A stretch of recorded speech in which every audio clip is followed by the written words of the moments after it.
Hoje estamos analisando um caso da primeira parte do século XX, então sente-se enquanto vamos para os Estados Unidos da América. Edward Wheeler Hall nasceu em 12 de junho de 1881 em Kings County, Nova York, em uma família religiosa com fortes laços com a Igreja Episcopal. Ele era o filho mais velho de Edward Douglas Hall, respeitado na comunidade e assíduo na igreja, e de Fanny Burstow Hyde Hall, cuja família tinha tradição religiosa.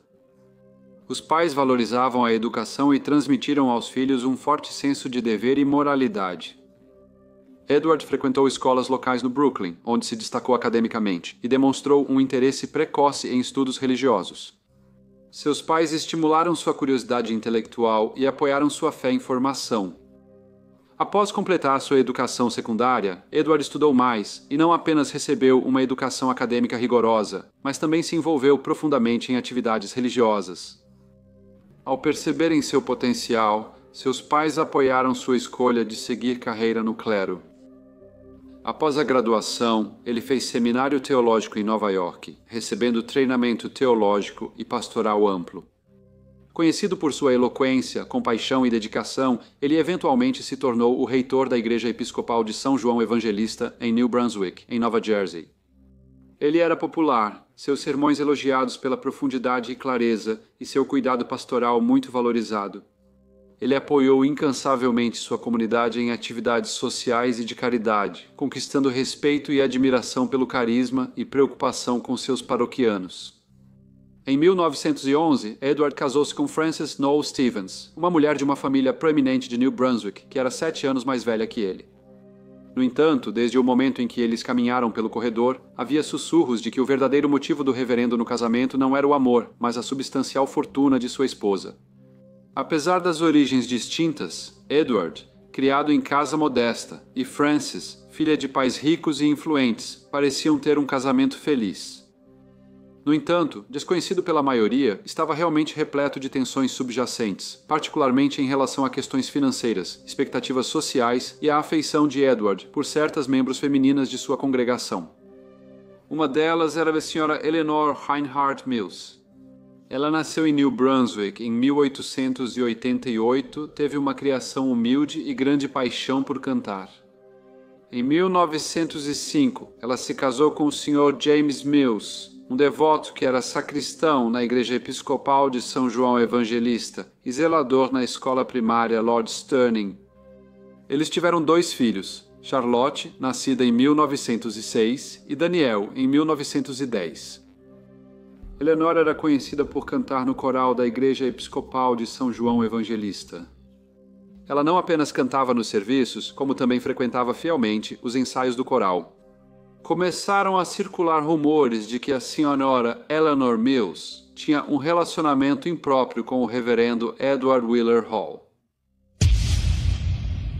Na manhã do dia 16 de setembro de 1922, um homem chamado Raymond Schneider e uma jovem chamada Pearl Barmer estavam caminhando em uma área isolada na The Russes Lane, localizada perto da fazenda Phillips, nos arredores ocidentais de New Brunswick. Parece que procuravam cogumelos. Ao se aproximarem da macieira, notaram um homem e uma mulher deitados sob ela, com os pés voltados para a árvore. No entanto, algo estava errado. O rosto da mulher estava coberto por um chale e o rosto do homem estava obscurecido por um chapéu. Raymond se aproximou do casal, mas eles não se moveram. Ansioso, ele levantou com cuidado o chapéu do homem e viu algo horrível. O homem estava morto, tendo sido baleado uma vez na cabeça. Ele tirou o chale da mulher. Ela também estava morta, baleada 3 vezes, abaixo do olho direito, no templo e acima da orelha direita. Além disso, a garganta dela havia sido cortada. Os corpos pareciam ter sido intencionalmente posicionados, sugerindo uma exibição ritualística. Os braços deles foram colocados de forma que quase se tocavam. Raymond e Pearl correram para avisar as autoridades. 2 policiais logo chegaram e imediatamente começaram a inspecionar a área. Eles notaram a ausência de arma, sugerindo que o casal foi provavelmente assassinado. Ao analisarem o ambiente, perceberam um cartão de visita cuidadosamente deixado aos pés do homem. Espalhadas ao redor dos corpos estavam cartas rasgadas. Os policiais reuniram as peças e notaram que estavam cheias de expressões de amor, dando um tom pungente e trágico à cena. Em suas observações meticulosas, os oficiais notaram vários detalhes-chave sobre a mulher. Ela usava aliança de casamento e ao lado havia um chapéu de veludo azul. Sua roupa era distinta, um vestido vermelho de bolinhas que se destacava vividamente contra o ambiente sombrio. Esses detalhes não apenas forneceram pistas sobre sua possível identidade, mas também contribuíram para a macabra cena que confrontou os investigadores. Porém, a investigação inicial foi dificultada por uma questão de jurisdição. A cena do crime estava perto da fronteira entre os condados de Somerset e Middlesex. Embora a polícia de New Brunswick, localizada no condado de Middlesex, tenha chegado primeiro, logo se descobriu que a cena do crime estava na verdade dentro do município de Franklin, no condado de Somerset.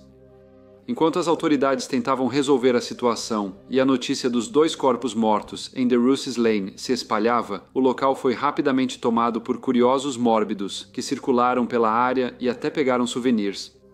O cartão de visita foi passado entre a multidão, contaminando ainda mais a cena. Assim, as evidências físicas foram comprometidas e a investigação prejudicada desde o início.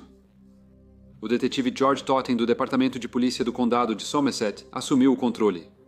Ele se moveu entre a multidão e providenciou para que os corpos fossem levados ao necrotério para que uma autópsia pudesse ser realizada. Isso foi conduzido pelo legista Dr. R. M. Long, que concluiu que ambos estavam mortos há pelo menos 36 horas e que haviam sido mortos por uma arma calibre 32. Ele não pôde afirmar conclusivamente se eles haviam sido mortos no local onde foram eventualmente descobertos. Não demorou muito para que os corpos fossem identificados. O cavalheiro era Edward Wheeler Hall, reverendo de 41 anos na Igreja Episcopal de São João. O cartão de visitas dele foi deixado na cena. Sua esposa, Sra. Frances Stephens Hall, o declarou desaparecido cerca de 24 horas antes.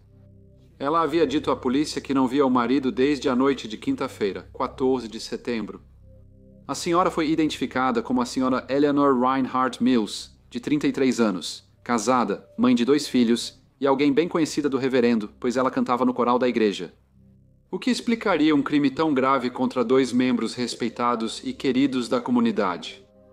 Durante a investigação, os detetives notaram que o relógio de ouro do reverendo Hall sumiu, mas sua carteira com algumas moedas permaneceu em seu bolso.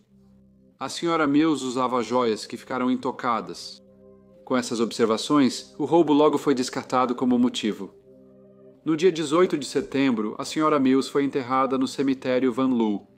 Relataram que menos de uma dúzia de enlutados compareceu e que a coroa de flores sobre o caixão foi paga pela Sra. Frances Stephens Hall, esposa do falecido reverendo. O reverendo Hall foi enterrado no mesmo dia no cemitério Greenwood, no Brooklyn. A polícia estava confiante de que logo encontraria a pessoa ou pessoas responsáveis pelos assassinatos. Então, no dia seguinte aos funerais, o promotor assistente, Sr. John E. Toulon, indicou que pode haver uma prisão a qualquer momento, embora ele não tenha divulgado exatamente onde a prisão pode ser feita, se o suspeito era homem ou mulher, ou quão logo a pessoa pode ser levada à custódia. Os detetives descobriram o relacionamento impróprio entre as vítimas, tornando-o o foco da investigação. A Sra. Eleanor Reinhardt Mills era casada com o Sr. James Mills, o sacristão da igreja. Ela era conhecida pela personalidade vibrante e dedicação ao coral da igreja, mas seu casamento com James era infeliz, marcado por dificuldades financeiras e insatisfação emocional. Foi sugerido por pessoas que a conheciam que essa insatisfação a tornou suscetível às atenções do reverendo, cujo charme e posição podem ter parecido uma fuga romântica de sua vida mundana e difícil. Embora a polícia tenha tomado conhecimento deste relacionamento, rumores sobre o caso entre Edward Wheeler Hall e Eleanor Reinhardt Mills já eram conhecidos dentro da comunidade de New Brunswick, apesar de suas tentativas de sigilo, seus frequentes encontros privados e interações afetuosas não passaram despercebidos. Paroquianos e locais comentavam sobre os encontros secretos do casal, conhecidos por se encontrarem em áreas isoladas e até na igreja. O relacionamento ilícito não apenas forneceu um motivo para os assassinatos, mas também adicionou uma camada de sensacionalismo ao caso. Quando os corpos foram encontrados junto a cartas de amor rasgadas, a investigação de assassinato virou uma história de paixão e traição. O público e a imprensa ficaram fascinados pelos detalhes escandalosos e o caso se tornou um ponto focal da ampla cobertura da mídia. James Mills, agora viúvo, era suspeito por sua ligação direta com as vítimas e um possível motivo relacionado ao comportamento de sua esposa. Os investigadores especularam que ele poderia ter descoberto o caso e, movido por ciúmes e raiva, cometido os assassinatos. Apesar das suspeitas, James Mills demonstrava angústia real e cooperou totalmente com a investigação. Ele apresentou um álibi, dizendo que trabalhava em casa na noite dos assassinatos. Isso foi confirmado por seus filhos e um vizinho que relatou à polícia a reclamação do barulho. O Sr. Mills não tinha evidências que o colocassem na cena do crime. Ele afirmou ter ido à igreja antes de dormir e novamente de manhã cedo procurando sua esposa. Ele voltou às 9 da manhã, encontrou a Sra. Frances Stephens Hall, que disse que seu marido também não tinha voltado para casa. A Sra. Charlotte Mills disse aos oficiais que no dia em que sua mãe desapareceu, ela havia discutido a possibilidade de divórcio com ela. Testemunhas disseram ter visto a Sra. Eleanor Reinhardt Mills sozinha na rua Ross, na noite de 14 de setembro. O reverendo Edward Wheeler Hall também foi visto lá às 9 da noite. A polícia descobriu que a Sra. Mills ligou 2 vezes para a casa dos Hall naquela noite sem falar com o reverendo. No entanto, a investigação não parecia estar progredindo. Então, no final de outubro, foi colocada nas mãos do promotor especial Wilbur A. Mott. O foco, então, passou do Sr. Mills para a Sra. Frances Stephens Hall. Ela tinha aparência séria e comportamento calmo.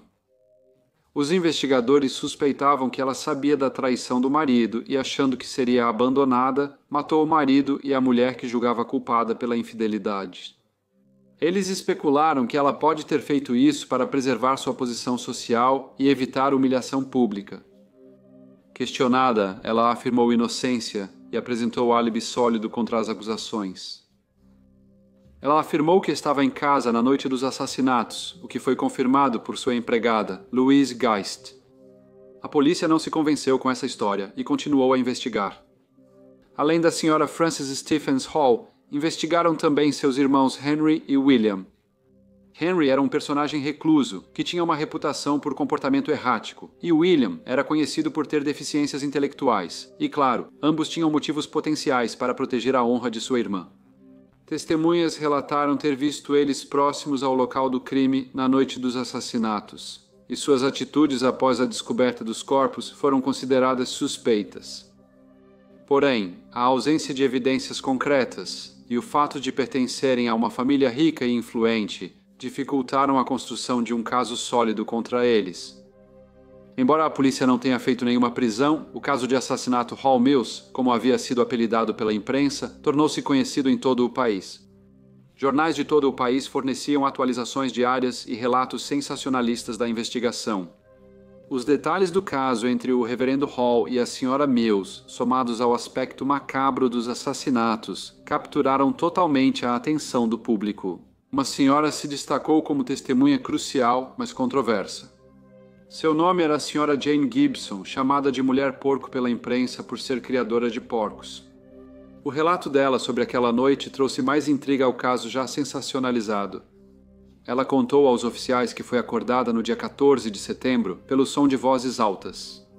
Ela contou que saiu para ver o que ocorria e viu 4 figuras na escuridão. Era uma mulher de casaco longo, depois identificada como Sra. Frances Stephens Hall. De acordo com a Sra. Gibson, ela ouviu uma discussão acalorada e viu um homem cair no chão após ser baleado. Ela também ouviu uma mulher gritar, "Não!", antes de mais tiros serem disparados. Ela então disse que viu a mulher cair no chão. Joseph E. Stricker liderou a investigação do assassinato do reverendo Edward Wheeler Hall e da Sra. Eleanor Reinhardt Mills, mas as autoridades consideraram insuficientes as provas para acusar alguém. Após isso, a investigação foi reduzida, deixando o caso sem solução e envolto em mistério. Nos 4 anos seguintes, o interesse público continuou, mas só em 1926 surgiu outro desenvolvimento importante. Isso ocorreu quando o Sr. Arthur Real, que em 1924 havia se casado com Louise Geist, a empregada da Sra. Frances Stephens Hall, pediu divórcio. O Sr. Real alegou que sua esposa lhe disse que sua patroa sabia que seu marido planejava deixá-la e fugiu com a Sra. Eleanor Mills. Segundo sua declaração, Stevens Hall e seus 2 irmãos confrontaram o casal tarde da noite de 14 de setembro de 1922, na The Russes Lane. Os irmãos então os mataram para proteger a honra de sua irmã. Ele disse que sua esposa foi paga para ficar em silêncio sobre isso. Quando essas alegações chegaram à imprensa, reacenderam suspeitas e especulações sobre o caso. Apesar de Louise Real ter considerado isso absurdo, os comentários do marido e a cobertura da imprensa chamaram a atenção do governador A. Harry Moore, que ordenou nova investigação. Essa decisão foi um ponto de virada, renovando os esforços para apurar a verdade e fazer justiça às vítimas. Eventualmente, decidiu-se que havia evidências suficientes para processar a Sra. Frances Stevens Hall, juntamente com seus irmãos, Sr. Henry e Sr. William Stevens. Henry Carpenter, outro membro da família, também foi inicialmente acusado. No entanto, ele nunca foi a julgamento, apenas se tornou suspeito por seus laços familiares próximos. Mas ele tinha álibi para a noite e nenhuma evidência contra ele.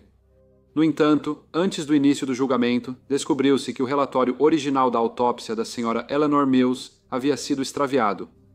Consequentemente, seu corpo foi exumado e uma nova autópsia foi realizada. Isso levou a uma nova descoberta sombria. Na noite do assassinato, cortaram sua língua. O julgamento começou em 3 de novembro de 1926 em Somerville, Nova Jersey. Provou ser um grande espetáculo, atraindo vasta atenção pública e da mídia. A Sra. Stevens Hall contratou a melhor equipe de defesa, liderada pelo renomado advogado Robert H. McCarter. Depoimentos de várias testemunhas pintaram um quadro de ciúmes, conspiração e um possível acobertamento.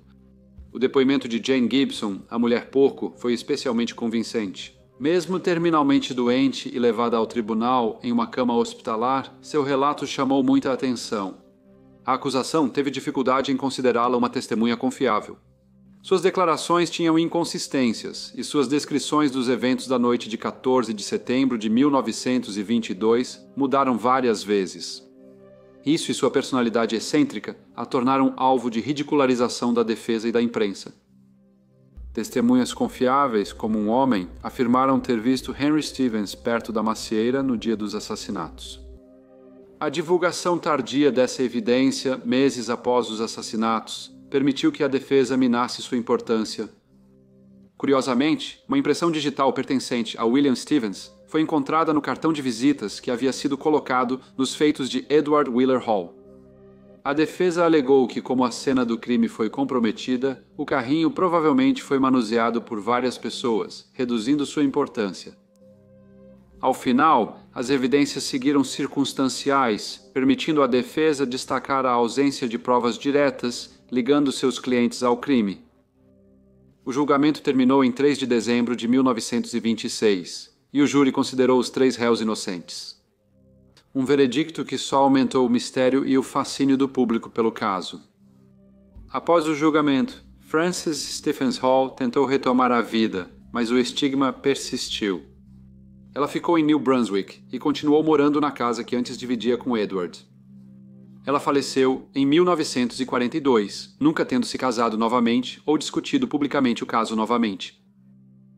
Diversas teorias sobre as motivações e identidade dos responsáveis por esse crime horrível surgiram ao longo das décadas.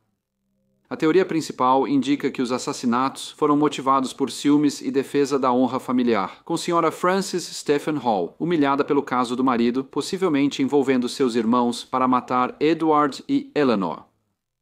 Outra teoria aponta um roubo frustrado, onde Edward e Eleanor foram baleados ao serem flagrados pelos ladrões. Porém, a ausência de objetos de valor e a exposição ritual dos corpos enfraquecem esse argumento. Alguns sugeriram que um amante rejeitado cometeu os assassinatos por raiva, mas essa teoria é especulativa e sem provas concretas. Outra teoria sugere uma conspiração maior, possivelmente com pessoas influentes de New Brunswick.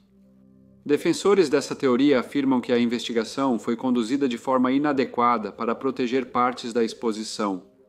Os muitos erros processuais e inconsistências na investigação podem indicar um possível acobertamento. Avanços na ciência forense e nos padrões legais levaram a um interesse renovado no caso Hall Mills. Técnicas forenses modernas, como análise de DNA e testes balísticos, podem lançar nova luz sobre o caso. No entanto, a contaminação e a perda de evidências da investigação original representam desafios significativos. O caso segue como um dos maiores mistérios não resolvidos da história criminal dos Estados Unidos da América.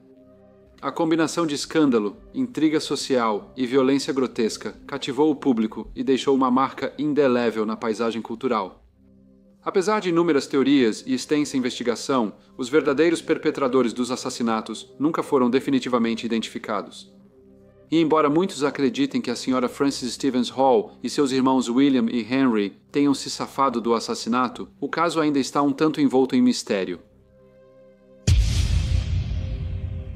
Olá a todos, obrigado por ouvirem. Como de costume, por favor deixem quaisquer comentários ou feedback que possam ter. E espero ver todos vocês novamente no próximo Caso Breve.